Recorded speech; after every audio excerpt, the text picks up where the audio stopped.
Buenos días y bienvenidos a las entrevistas en Religión Digital. Hoy que nos acercamos a la Navidad les traemos un regalo para nosotros y esperamos que también para ustedes. Un hombre libre, él me matará por decir lo que voy a decir, pero creo que un santo en vida y un tipo que merece mucho la pena. Perdón por lo de tipo. Juan José Aguirre, obispo de Bangasú. Hola, encantado de estar contigo, Jesús. ¿Qué tal estamos? Muy bien, gracias a Dios. ¿Y qué tal está la República Centroafricana? Pues regular tirando a mal. Llevamos una época muy dura. Centroáfrica es el segundo país más pobre del mundo y la verdad es que no levanta el vuelo. Y tenemos guerrillas por todos sitios, nos están entrando.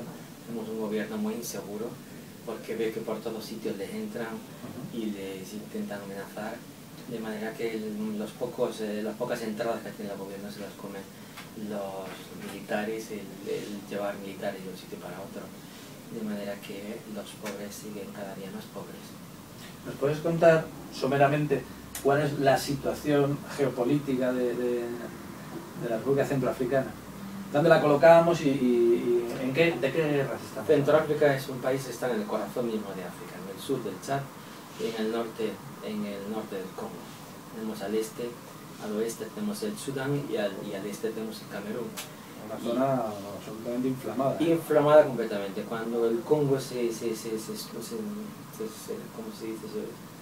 separa Cuando el Congo se pone enfermo, toda la zona estornuda. Cuando hay problemas en el Sur Sudán, toda la zona tiembla. Y ahora mismo el Sur Sudán y el Norte Sudán están en guerra. Pero tenemos bastantes problemas nosotros como para que tenemos refugiados sudaneses y refugiados congoleños. Pero Centroáfrica pues, es un país que está en el corazón de África, como digo, con un subsuelo muy rico de uranio, de oro, de diamantes. Esquilmado por las potencias occidentales, supongo. Como pasa en muchos países, tienen las materias primas, pero no tienen los materiales o los instrumentos para sacarlas. Sí. Entonces necesitan que vengan de fuera potencias o compañías norteamericanas o chinas, sobre todo, ahora también asiáticas, también europeas, para llevarse. Dicen que ahora China está, muy entre comillas, comprando África. China está presente en los 53 países de África, en cada uno de ellos.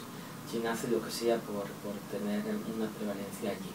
China hizo en Centroáfrica un estadio estupendo, a condición de que Centroáfrica no votara a Taiwán como país en las Naciones Unidas. China tiene el puerto de Douala colapsado por los containers que llegan llenos de camisetas, entre otras del Real Madrid, del Barcelona y del Milán, porque el textil chino se vende muy bien en toda África. Y China además pues ahora está comprando cantidad de miles de hectáreas en África para poder sembrar y poder dar de comer también a su población. Sabéis que en China el Tíbet ya alimenta de agua todo el país, por eso será difícil por los tibetanos, pero en los alimentos no, los alimentos tienen que buscarlos fuera. Qué duro, cuando estamos hablando del mundo globalizado, hablemos de tanta cercanía para lo malo entre Asia y África, porque claro, supongo que todos esos alimentos vuelven a quedarse fuera de ellos, de su acceso los africanos. Exactamente, son miles de hectáreas que están comprando, sobre todo en la zona de Madagascar, en Tanzania, en el Malí, en la zona sahariana y en Kenia, y entonces para sembrar cosas que interesan a ellos, a los chinos, y llevárselas al país, sí, en cargueros. El mundo globalizado hace que todavía los países ricos sean cada vez más ricos y los pobres cada vez más pobres. Desgraciadamente es una lucha que parece que tenemos perdida, pero aún así hay que seguir luchando, ¿no? Hablemos de esperanza. Hablemos de esperanza, hay que seguir luchando y seguir luchando. La cara, ahora en el metro cuando venía, un chaval cantaba pintarnos la cara color de esperanza, y dijimos, pues venga, vamos a pintarnos esa cara color de esperanza para que el mañana sea mejor, para creer que mañana será mejor que hoy, pero a veces... Estáis trabajando para intentar que ese mañana sea mejor para tantas y tantas personas allí en República Centroafricana y en realidad en toda África, porque estamos hablando de un rincón donde se juntan tantas cosas, donde hay tantos niños soldados, refugiados, personas que desaparecen y vuelven a aparecer en otro lugar del continente. Exactamente, yo vivo en la República Centroafricana, en Bangasú. Bangasú es una diócesis grande como la mitad de Andalucía. Y allí en concreto pues tenemos casi la diócesis más de 20 proyectos, grandes proyectos, coordinados por un grupo que aquí me sostiene, que son mi retaguardia, que se llama la Fundación Bangasú. Se puede entrar en... Que tiene una web, que la veremos por aquí, pero si la quieres decir... Sí, la web www.fundacionbangasú.com. Con 2 S. Bangasú en francés, S-S-O-U, Bangasú. Y ellos son los que de alguna manera, de Córdoba soy yo, pero la Fundación Bangasú tiene su sede en Córdoba, pero están también en Antequera, están en otros muchos sitios, en León, en Madrid. Aquí organizaron una exposición de cuadros muy bonita para financiar un proyecto de una escuela. Y tenemos un proyecto también muy interesante, financiado por una parroquia dirigida por un franciscano en Antequera. Y la verdad es que es un proyecto también, se llama las casas de la esperanza, y es allí donde recogemos a los viejitos más viejitos, al último eslabón de la cadena, que están acusados de brujería. Y también en República Centroafricana. También, se los llevan a la cárcel.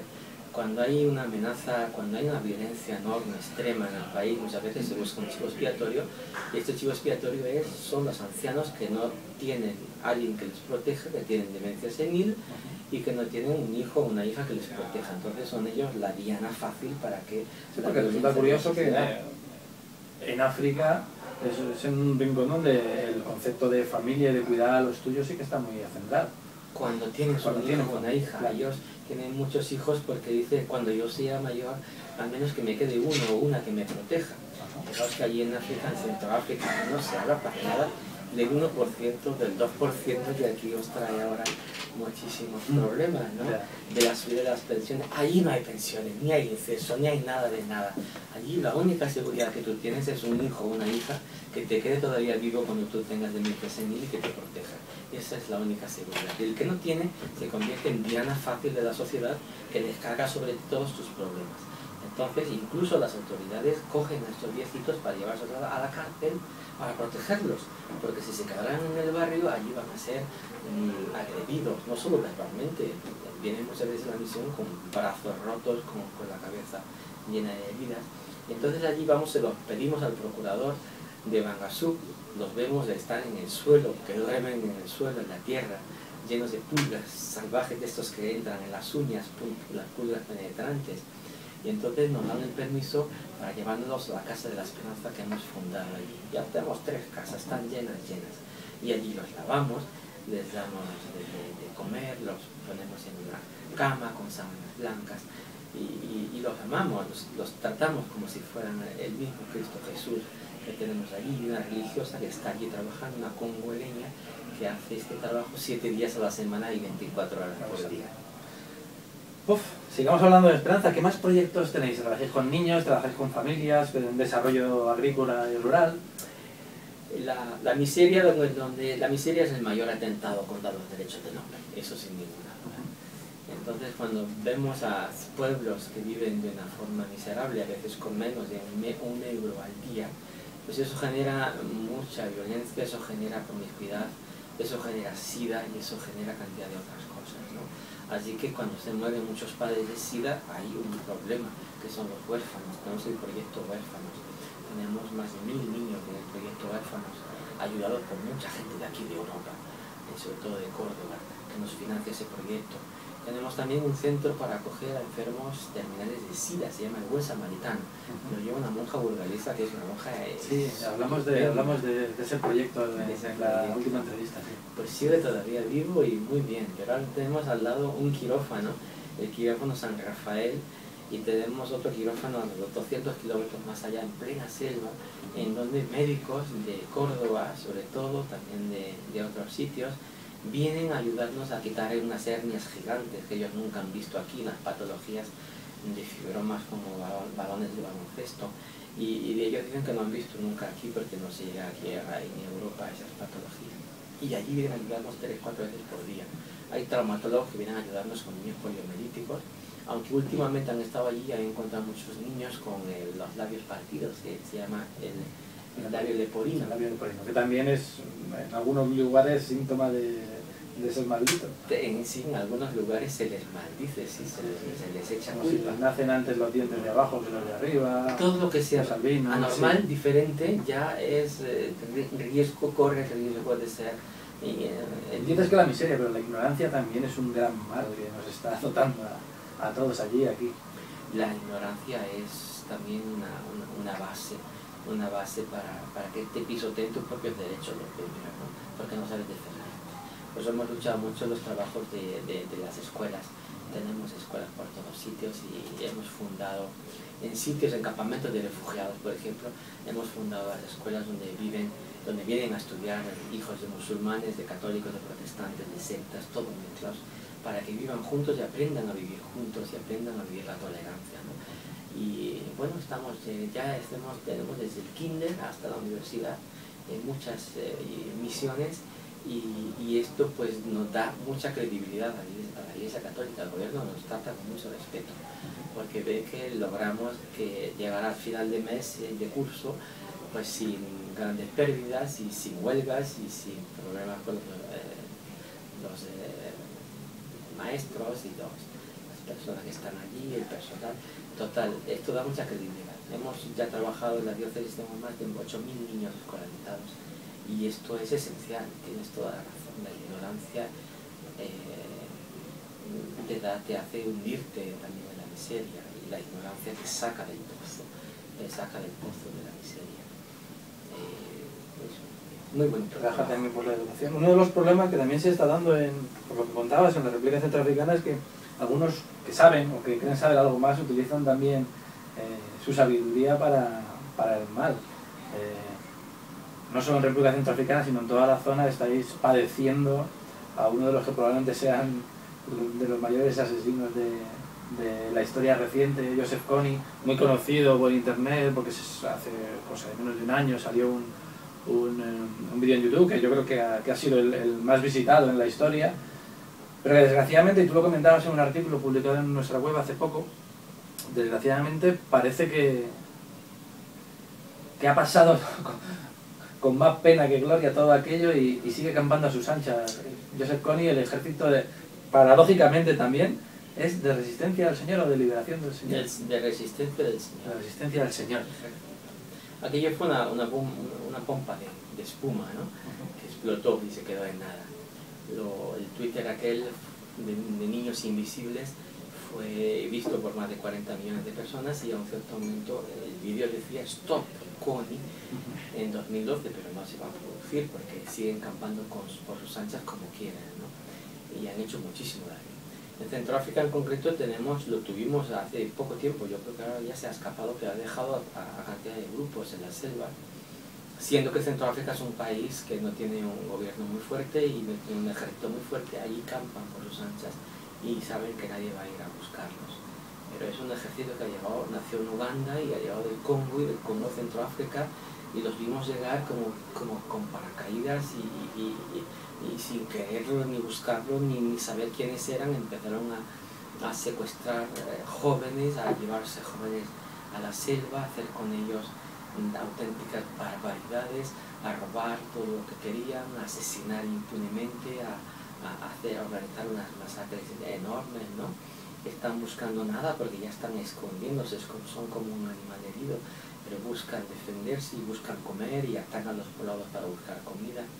Y nos está haciendo, en la mitad de la diócesis está ocupada por este ejército de resistencia del Señor, un auténtico calvario. Yo cuando paso con el coche me siento en los pueblos, me siento con la gente, yo oigo sus lamentos, sus lágrimas, cuento sus lágrimas, intento no decir nada, simplemente callarme y estar sentado con ellos, pero el sufrimiento es muy grande, el volumen de sufrimiento es enorme en aquel pueblo, ahora mismo, y tenemos la esperanza de que eso termine, y deseamos que eso termine. ¿Conoces a Kony o José? No lo he visto en fotografía, en las fotos que aparecen, porque es el personaje aún vivo, es asesino buscado por el Tribunal Penal Internacional, y está el primero de la lista, me parece su fotografía, pero es una fotografía ya antigua, de cuando él estaba en Uganda, y esta fotografía hoy en día ya está mucho más viejito, ya con canas y ya se puede mover, con un problema renal, y yo creo que se ha escapado. se ha escapado, pero todavía sigue teniendo una fuerza dentro de esa secta terrorista muy fuerte, y su palabra es ley, y él es el que dice, da las órdenes, pero ya se han desperdigado entre Centroáfrica, el Sudán y el Congo, y están en esos tres países haciendo todo los están echando, ¿no? Otros grupos que están llegando nuevos, buscando el coltán del Congo, el coltán. Eso es muy importante para comprender toda la problemática que vivimos allí. La palabra coltán significa teléfonos móviles. Malditas tecnologías, a veces, que pensaréis y con toda la razón del mundo. Significa, pues, los ordenadores significan sobre todo los microchips que se utilizan en los misiles teledirigidos, que son los que se lanzan en la guerra. Quien tiene el control del coltán hoy tiene el control de la guerra, ¿no? Y a un cierto momento no nos damos cuenta, no sé si desde aquí, desde Europa, os podéis dar cuenta de lo que estamos viviendo allí. África tiene mucho que enseñarnos aquí, mucho, porque tienen una capacidad de vivir asombrosa, ¿no? Tienen una capacidad de desdramatizar, de quitar leña al fuego. Que no es relativizar, sino es aprender a vivir con lo que te toca. Con lo que te toca, y decir lo que es exteriores y decorado, pues no nos interesa. Tenemos una esperanza de vida al nacer de 44 años en Centroáfrica, que hace que vamos a vivir muy poco, la muerte está muy barata. La mitad de lo que se vive aquí. Dice, entonces vamos a fijarnos en lo realmente importante, lo que es importante. Y esa filosofía de la vida te la transmiten poco a poco, ¿no? Te dan una serenidad cuando los visitas, poco a poco te transmiten, como la niebla que te va entrando en el cuerpo, ¿no?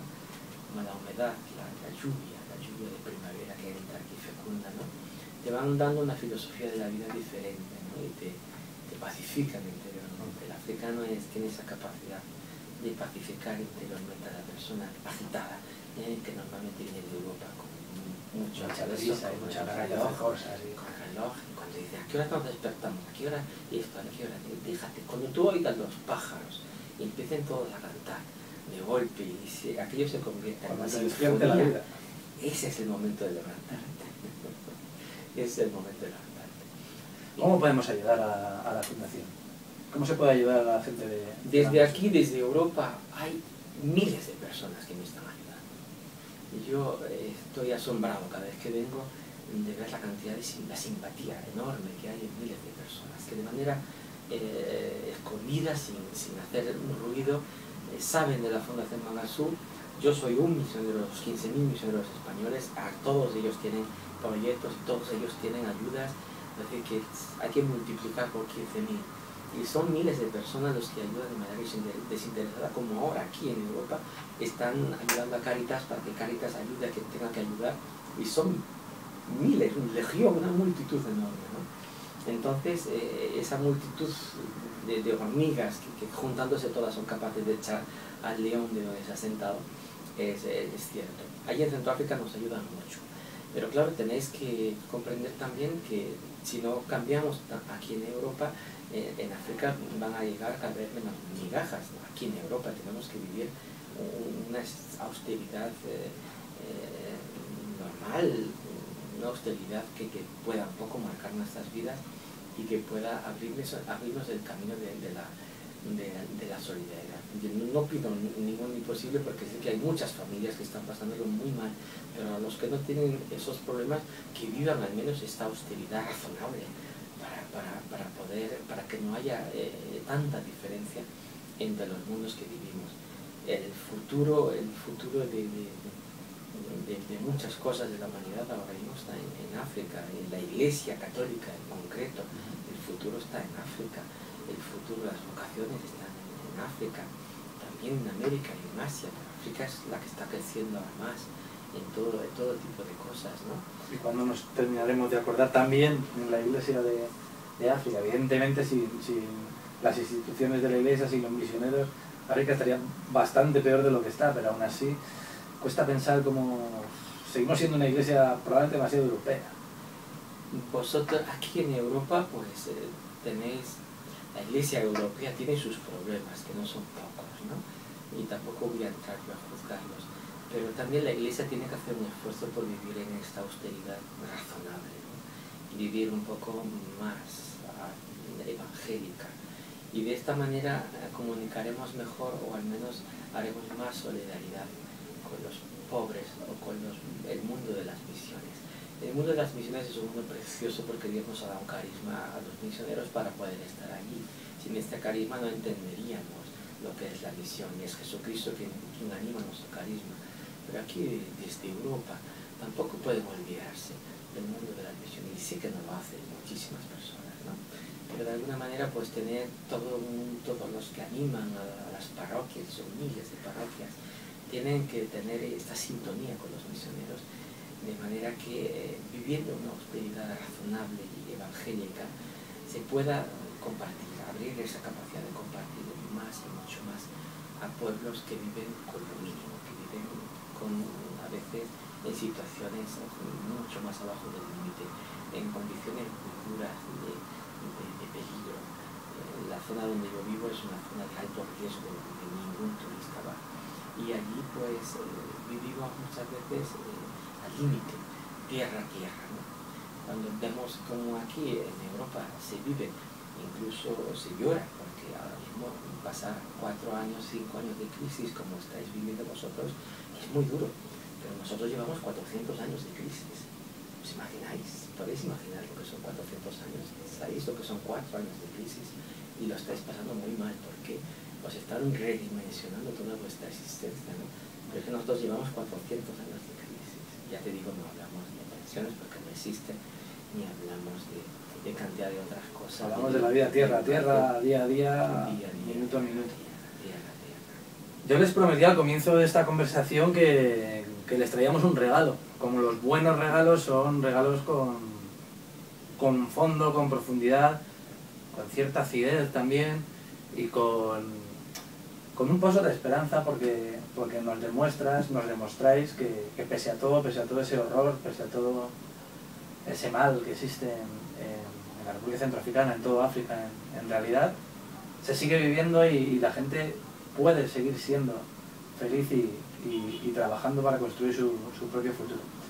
Y eso es un magnífico regalo y un aldabonazo también a nuestras conciencias. Todo esto de lo que hemos hablado hoy, ojalá nos remueva y nos permita, ahora que celebramos que el niño Dios nace, que nace en todas partes, que nace también en África y que nace también en todos esos miles de niños que cada día lamentablemente no tienen día siguiente por falta de alimentos, mientras a nosotros en estas grandes cenas nos sobran y las tiramos. No nos quedemos con que lo tiramos, quedémonos con que podemos y debemos seguir haciendo lo posible por cambiar esta realidad aquí, en África, y en todo este bendito, esperemos alguna vez, mundo globalizado, Juan José.